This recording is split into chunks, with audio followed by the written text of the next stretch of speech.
નમસ્તે દોસ્તો, વિડીયોમાં ફરી એક વખત તમારું સ્વાગત કરું છું। વાત મારે આજે કરવી છે શિક્ષણને લઈને। વિડીયોમાં અંત સુધી જોડાયેલા રહેજો। તમને પણ ખ્યાલ આવે કે ભારતીય જનતા પાર્ટીને શિક્ષણમાં કેટલો રસ છે। ગત 5 તારીખે 7 તારીખે 8 તારીખે તમામ સ્કૂલો આજે ખુલ્લી ગઈ છે। હવે એ તમામ સ્કૂલો ખુલ્લી તો ગઈ, પણ સરકારની કંઈક ને કંઈક એવી નાકામયાબી રહી છે કે જેના કારણે આજે પણ ઘણા બધા વિદ્યાર્થીઓને પાઠ્યપુસ્તકો નથી મળ્યા। વિચાર કરો તમે, સ્કૂલ ખુલ્લી ગઈ, 15 દિવસ થઈ ગયા, હજુ પણ સરકાર પાઠ્યપુસ્તકો પૂરા આ બાળકોને નથી આપી શકી। એટલે મારે એક સવાલ તો ઊભો થાય છે કે અભણ અંગૂઠા છાપની સરકાર હોય ને એટલે એમને શિક્ષણમાં ક્યારેય રસ ન હોય। આ વાતને લઈને ઉમરાળા તાલુકાની અંદર ઉપવાસ ઉપર પણ લોકો ઉતર્યા છે કે બાળકોને પૂરા પાઠ્યપુસ્તક તમે આપો। હવે સ્વાભાવિક છે કે બાળકોને પૂરા પાઠ્યપુસ્તક ન મળે તો એ ભણવાનું જ કેવી રીતે? પણ આ સરકારને શું પડી છે? સરકાર તો એવું ઈચ્છે છે કે ભાઈ ગુજરાતની અંદર કોઈ બાળક ભણી ગણીને આગળ વધવું ન પડે। જેમની પાસે પૈસા છે એ પ્રાઇવેટ સ્કૂલોની અંદર પોતાના બાળકોને ભણાવી શકે, પણ હવે પાઠ્યપુસ્તક જ ન આવે તો બાળક કઈ રીતે ભણવાનું છે? ઘણી બધી જગ્યાએ ઘણા બધા ધોરણોની અંદર પાઠ્યપુસ્તકો આવ્યા નથી। ગયા વર્ષે પણ આ સરકારે એવું કર્યું હતું કે ભાઈ ચાલુ ધોરણની અંદર એક બબ્બે પાઠ્યપુસ્તકો આ લોકો બદલી નાખે છે।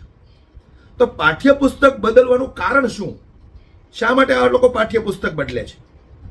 એટલે કંઈક ને કંઈક મને એવું લાગે છે કે પાઠ્યપુસ્તક છાપનારા જે કોઈ કંપનીના માલિકો છે એમની સાથે આ સરકાર કંઈક ને કંઈક એવી ડીલ કરતી હશે તો જ એ લોકોની ફેક્ટરી ચાલે ને। પાઠ્યપુસ્તકો બદલવાના, નહીતર સ્વાભાવિક છે કે આપણે નાનપણથી જોતા આવ્યા છીએ કે ભાઈ 5મું ધોરણ પૂરું કરે તો 5મા ધોરણના જે જૂના ચોપડા હોય એ કોઈ બીજા બાળકોને આપી દેવામાં આવે। 6ઠ્ઠા ધોરણ પૂરું કરે તો 6ઠ્ઠા ધોરણના બીજા બાળકોને આપી દેવામાં આવે, જે 6ઠ્ઠા ધોરણમાં આવ્યો હોય એને। આવું તમે પણ કર્યું હશે। પહેલાના જમાનામાં આ જ ચાલતું હતું। આજથી 20 વર્ષ પહેલા એકબીજાના પાઠ્યપુસ્તકો અરસપરસ એકબીજાને ચાલતા હતા અને હજુ પણ ચાલે છે। સામાન્ય વર્ગના લોકો છે, મધ્યમ વર્ગના લોકો છે, એ એકબીજાના જૂના પાઠ્યપુસ્તકો વાપરે છે। પણ સરકાર આમાં પણ જનતાને દુઃખી કરવા માંગે છે, એટલા માટે એ લોકો દર વર્ષે એક બબ્બે ચોપડી બદલી નાખે છે। હવે બીજા ધોરણમાં, 5મા ધોરણમાં, 6ઠ્ઠા ધોરણમાં, 7મા ધોરણમાં એક બબ્બે ચોપડીઓ બદલવાનો મતલબ શું હોઈ શકે? દોસ્તો, તમે વિચાર કરો કે બાળકો કેટલા અટવાય। નાનો માણસ આજે કોઈ બીજાના પાઠ્યપુસ્તક જૂનામાંથી લઈ અને પોતાના બાળકને જો ભણાવવા ઈચ્છતો હોય તો એ નથી લઈ શકતો। 1-2 ચોપડી બદલાણી હોય તો તમે સ્ટેશનરીની દુકાન ઉપર જાઓ તો ત્યાં પણ તમને પૂરો સેટ જ આપવામાં આવે છે, અધૂરો સેટ કોઈ આપતું નથી, 1-2 ચોપડી કોઈ આપતું નથી। આવી ઘટના તમારી સાથે પણ બની હશે। એટલે સરકારને મારે એટલું કહેવું છે કે તમે સરકારી સ્કૂલો તો ધમ બંધ કરી દીધી, ખૂબ બંધ કરી દીધી। મોટા પ્રમાણમાં સરકારી સ્કૂલો આ લોકોએ બંધ કરી દીધી અને બહાનું એવું બનાવે છે કે કોઈ ત્યાં ભણવા નહોતું આવતું એટલે શિક્ષકોનો પગાર અમને લોકોને પોસાતો નહોતો। અરે ભાઈ, તમે કોને મૂર્ખાઓ બનાવો છો? સરકારી સ્કૂલો સારી સ્ટાન્ડર્ડ બનાવો તો આજે પણ સામાન્ય લોકોના બાળકો નહીં, સારા ઘરના બાળકો પણ ત્યાં ભણવા માટે તૈયાર છે। પણ તમારી નિયતમાં જ ખોટ છે। તમારે સરકારી સ્કૂલો સારી કરવી જ નથી। ભણતરની અંદર તમારે લોકોને આગળ વધવા દેવા જ નથી, એટલા માટે તો તમે પાઠ્યપુસ્તકો બદલી નાખો છો। ત્યારે આ વાતને લઈને વિસાવદરના ધારાસભ્ય ગોપાલ ઇટાલિયા પણ ખૂબ ગુસ્સે થયા છે। સ્વાભાવિક છે કે જે ભણેલો ગણેલો નેતા હશે એમને ગુસ્સો આવવાનો છે, પણ ભારતીય જનતા પાર્ટીમાં તો મોટા ભાગના અભણ અને અંગૂઠા છાપ નેતાઓ છે। એમને કોઈ ચિંતા નથી, કોઈ એક સ્ટેટમેન્ટ સિંગલ આપ્યું નથી કે ભાઈ પાઠ્યપુસ્તકોની અછત છે, થોડા સમયમાં જ આવી જશે, બાળક પોતાનું ભણવાનું ચાલુ કરી દે। બીજું ત્રીજું કોઈ પણ જાતનું શિક્ષણ વિશે ભારતીય જનતા પાર્ટીના એક પણ નેતાએ આવું નિવેદન નથી આપ્યું, શિક્ષણ મંત્રીએ ખુદ નથી આપ્યું। ત્યારે વિસાવદરના ધારાસભ્ય ગોપાલભાઈ ઇટાલિયા જે રીતે રોષે ભરાયા છે અને સરકારને જે આડે હાથ લીધી છે એમને પણ તમે એક વખત સાંભળી લો। 20મી જૂન 2026 નો દિવસ જુનાગઢ જિલ્લાના કલેક્ટર સાહેબની અધ્યક્ષતામાં જિલ્લા ફરિયાદ સમિતિની બેઠક હતી અને એમાં ધારાસભ્ય તરીકે મારો એક પ્રશ્ન હતો કે આ જુનાગઢ જિલ્લાની સરકારી શાળાઓને સરકાર તરફથી જે મફત પાઠ્યપુસ્તકો આપવામાં આવે છે એમાંથી કેટલા આવ્યા, કેટલા બાકી છે અને કેટલા ક્યારે મળશે? કેમ કે સરકારમાંથી તો દર વર્ષે કરોડો રૂપિયાનો ખર્ચો કરી પાઠ્યપુસ્તકો છાપવામાં આવે છે અલગ અલગ વિષયના, ગણિત, ગુજરાતી, વિજ્ઞાન, પર્યાવરણ, ભૂગોળ જે આવતું હોય તે. બાલવાટિકાથી લઈ ધોરણ 12 સુધીના પુસ્તકો સરકાર છાપે છે. તો આજે મેં પ્રશ્ન કર્યો કમિટીની અંદર અને શિક્ષણ વિભાગના બધા સાહેબો પણ એમાં બેઠા હતા.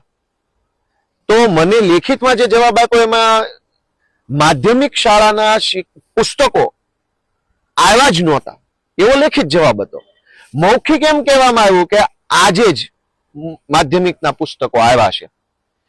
એટલે એક તો એ વાત થઈ કે આ શાળા ખુલી ગઈ અને મહિનો થવા આવ્યો પણ સ્કૂલમાં ચોપડા પહોંચ્યા નથી અને અધૂરામાં પૂરું. મેં એવો પ્રશ્ન પૂછ્યો આજે કમિટીમાં શિક્ષણ વિભાગના સાહેબોને, કલેક્ટર સાહેબની અધ્યક્ષતામાં અમે બેઠા હતા ત્યારે, કે બાલવાટિકા અને ધોરણ 1, ધોરણ 2 ના પુસ્તકો આવ્યા છે કે નથી આવ્યા? તો અધિકારીશ્રીએ કીધું કે ના, નથી આવ્યા. તરત મેં કીધું કે સરકાર તો એમ કે છે કે શાળા પ્રવેશ ઉત્સવ કરોડો રૂપિયાનો ખર્ચો થશે, ગાંધીનગરથી મોટા મોટા તોપ જેવા કદાવર સાહેબો ગામડામાં આવે અને એમના હસ્તે શાળા પ્રવેશોત્સવ કરાવવામાં, આમ છોકરાઓને આમ લાવવાના, શાળામાં પ્રવેશ. પણ છોકરો શાળામાં જાય છે ત્યાં ચોપડા તો છે નહીં, તો ભણશે શું? લગભગ 8મી જૂનથી વેકેશન ખુલી ગયું છે આખા ગુજરાતમાં. આ 20મી જૂન છે આજે. ચોપડા તો શાળામાં છે નહીં. તો મેં બીજો પ્રશ્ન પૂછ્યો કે વેકેશન ખુલી ગયું છે, શિક્ષક શાળામાં છે, વિદ્યાર્થી શાળામાં છે, તો ભણે છે શું? ચોપડા તો છે નહીં. તો શિક્ષક ભણાવે છે કયું પુસ્તક ને છોકરો ભણે છે કયું પુસ્તક ને એ વાતની ચિંતા કેમ નથી તમને?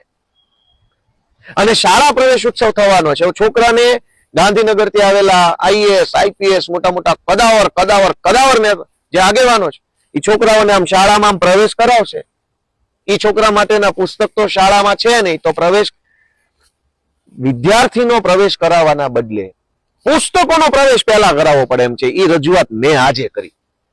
એક બાજુ શાળા પ્રવેશોત્સવ કરાવશે, બાલવાટિકાના પુસ્તકો, હવે ભલે સરકારે પુસ્તક બનાવ્યું છે તો એમાં બાલવાટિકાના પુસ્તકમાં બાલવાટિકા પ્રકારનો સાહિત્ય છે, પહેલા ધોરણમાં પહેલા પ્રકારનું છે, બીજામાં બીજા પ્રકારનું છે.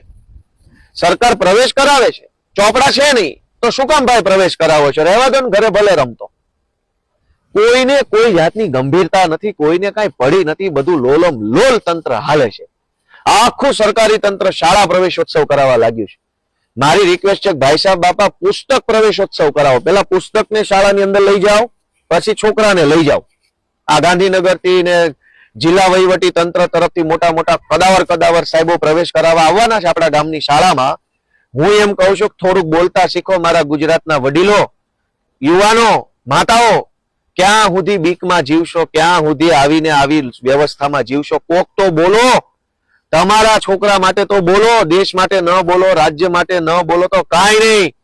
તમારા પોતાના સંતાન માટે તો 4 સવાલો શાળા પ્રવેશોત્સવમાં આવતા સાહેબોને પૂછો કે આવી ગયા છો બહુ મોટી તોપ બનીને, તો ચોપડા ક્યાં?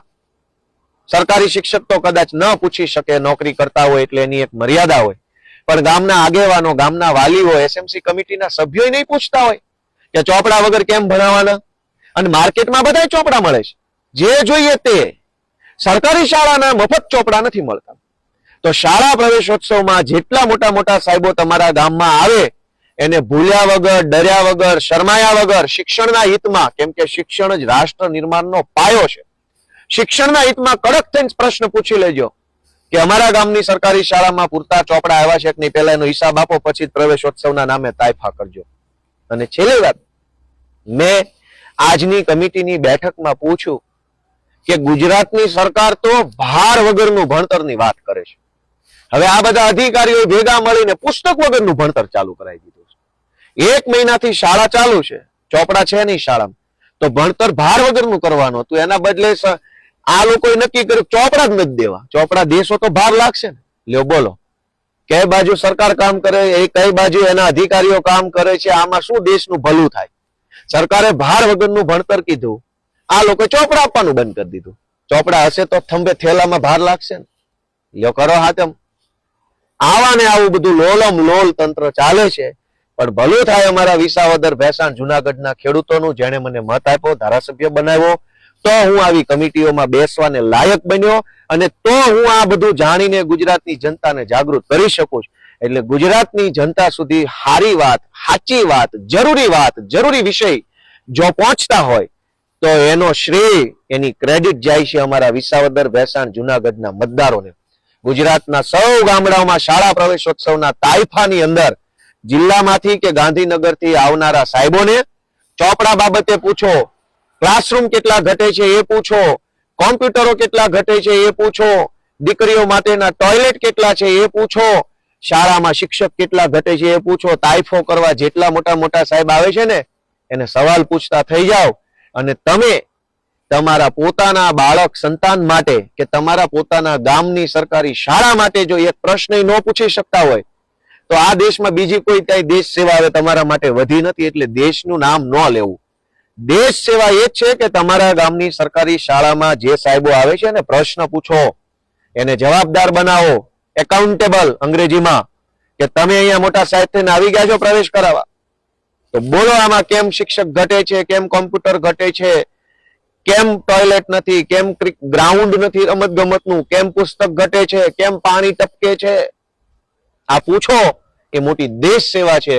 અને આવનારા 3 દિવસ સુધી મારા ખ્યાલથી 23, 24 અને 25 3 દિવસ શાળા પ્રવેશ ઉત્સવ છે. એને રાષ્ટ્ર સેવાનું પ્લેટફોર્મ બનાવવું હોય, દેશ સેવા કરવી હોય તો પ્રશ્ન પૂછો અને તમારા ગામની શાળાની કન્ડિશન સુધરે એવો બધા યુવાનો પ્રયત્ન કરે એવી વિનંતી. જય જય ગરવી ગુજરાત.